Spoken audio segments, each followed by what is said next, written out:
Pagkababa ni Jesus mula sa bundok, matapos niyang gawin ng maraming bagay katulad ng pagtuturo, sinalubong siya ng maraming tao. Ngunit may isang taong gumawa ng isang bagay na hindi inaasahan.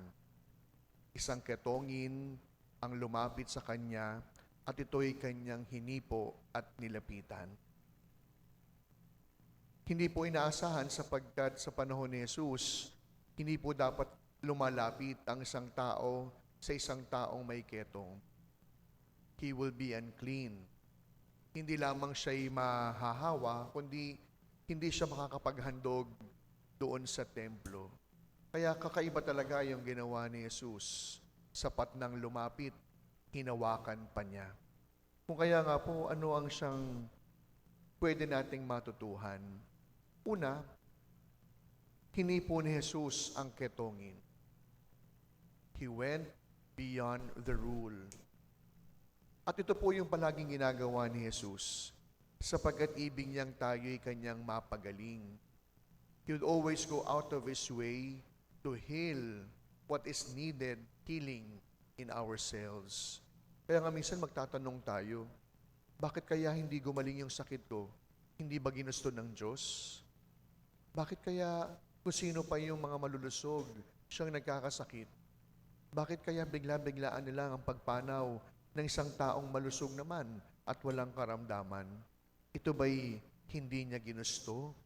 Ito ba'y hindi niya hiniling? Hindi po. Kung ating titingnan, ibig ni Jesus na magkaroon tayo ng kagalingan. Pero, hindi sa lahat ng pagkakataon, physical na kagalingan ang ibig niyang ipagkaloob sa atin. Ibig sabihin, baka minsan po kasi, mas matindi pa yung sakit ng kaluluwa kaysa sakit ng katawan. Pagka minsan po kasi, mas kinakailangan ng kagalingan ng espiritu kaysa sa laman. Kaya nga po ngayong gabing ito, tinatanong tayo ni Jesus, ano po bang bahagi ng buhay natin ang ibig niyang pagalingin? Ang ibig nating pagalingin? Sana po, wag lamang natin ilapit yung sipon, yung ubo, yung sakit ng kalamnan. Pwede nating ilapit kay Jesus. Ano bang bahagi ng buhay natin ang nangangailangan ng tunay na kagalingan? Kapag sinabi natin kagalingan, holistic.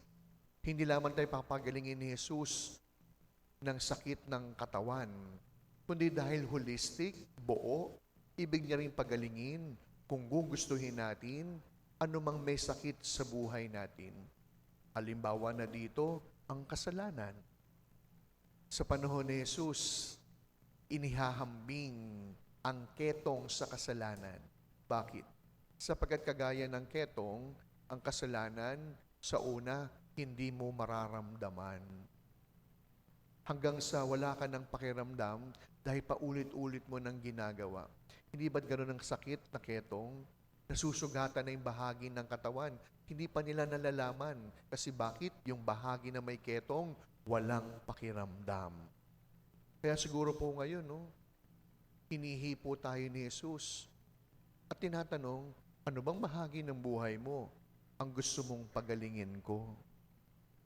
Pagka minsan po kasi, alam niyo, mas matindi po yung sakit ng ugali kaysa sa karamdaman ng katawan. May mga taong nagdadasal naman, pero maraming hindi kasundo. Napansin niyo yon?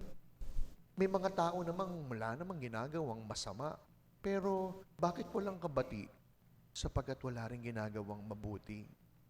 Kaya ngayong gabing ito, hindi lamang ketong ang kayang pagalingin ni Jesus. Hindi lamang yung sakit o karamdaman ng katawan ang ibig niyang magkaroon ng kagalingan. Tinatanong tayo ni Jesus ngayon, ano bang bahagi ng buhay mo ang gusto mo ng kagalingan? Marahil may sakit yung ating ugnayan. May sakit yung ugnayan sa kapwa, sa pamilya, sa tahanan, kahit pa sa pamayanan. Minsan po kasi yun hindi natin maintindihan Nasa simbahan, pero ang daming kaaway. Nagsisimba't nagdadasal, pero walang makasundo.